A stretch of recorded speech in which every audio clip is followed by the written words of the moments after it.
Hi guys! Magandang araw! Welcome back sa aking channel. Balikan natin ang kwento sa abot kamay na pangarap. Buong akala nga ni Moira ay nandoon sa symposium event ito ang kanyang asawa ni si RJ. Subalit nang dumating siya doon, itinanong nga niya itong si Doc Katie at si Doc Carlos, subalit wala nga doon at kanyang ipinagtataka.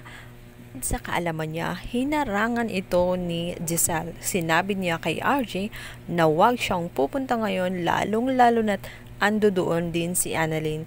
Siguradong magkagulo-gulo lang kapag nandoon na naman siya sa event ng symposium. Naman, dumating itong si Moira sa loob ng symposium event. Agad naman niyang nakita itong si Zoe. Subalit bago pa man siya makalapit, nagulantang silang lahat dahil bigla na lamang yumanig ang buong building.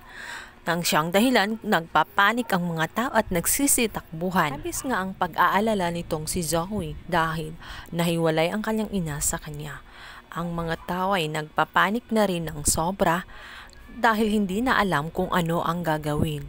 Nagsilaglagan na ang mga babasaging gamit sa loob ng building. Kaya naman tarantang-taranta ang mga tao sa loob ng building na nga lang dumilim ang paligid dahil nawala na ng kuryente. At maririnig mo na lang ang mga ingay ng mga tao na nag-iiyakan at nagsisigawan na sa loob ng building na yun. Alalang-alala na nga si Zoe at balisang-balisa na dahil hindi na niya mahanap ang kanyang ina. Maya-maya pa nga ay bigla niyang nakita itong si Moira na nagsisisigaw na patungo sa kanya at umiiyak for the very first time. Ay kinakatakutan din pala itong si Moira.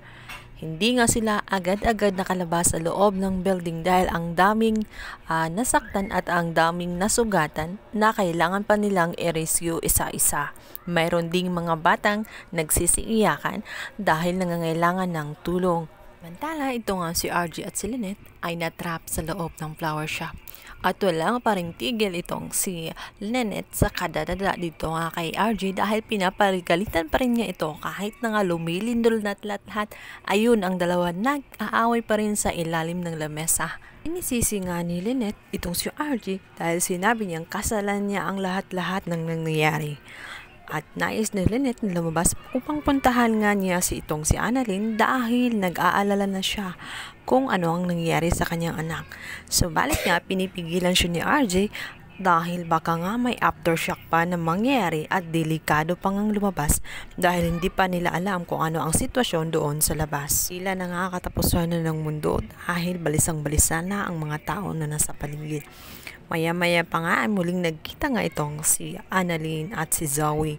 Dito na may bigla na lang niyakap ni Annalyn si Zoe. Parang napawi ang kanyang galit dito at nag-aalala siya dahil kahit papano tinatrato niya si Zoe bilang isang tunay na kapatid. Nakakagulat din ang mga sumunod na nangyari dahil kahit alam ni Zoe na hindi niya kapatid itong si Annalyn at kahit inis na inis siya nito, ay bigla na lang din lumambot ang puso nitong si Zoe at niyakap din siya ng mahigpit. Trap na nga sila sa loob ng building at hindi na nila alam kung paano sila makalabas doon. Kaya naman alalang-alala na ang lahat. Maging ang mga bata sa loob ng building ay nag-iiyakan na rin dahil natatakot na sila baka nga hindi na talaga sila tuluyang makalabas. Patuloy pa rin ang aftershock hanggang sa merong isang hindi inaasahang mangyayari. Bigla na nga lang umuga ang pader na malapit sa kanilang kinatatayuan.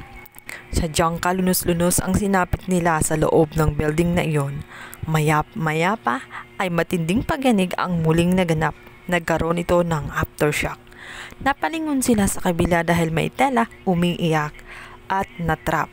Nung napansin nila ito, ay si Zoe pala nananadagan na ng isang mabigat na bagay. Guys, sa ating pakaabangan, kung makaligtas pa ba itong si Zoe at ito na kaya ang time na masasabi niya bago pa siya bawian ng buhay na hindi siya tunay na anak nitong si Dr. Tanyag at ang tunay na anak ay ito nga si Annalyn.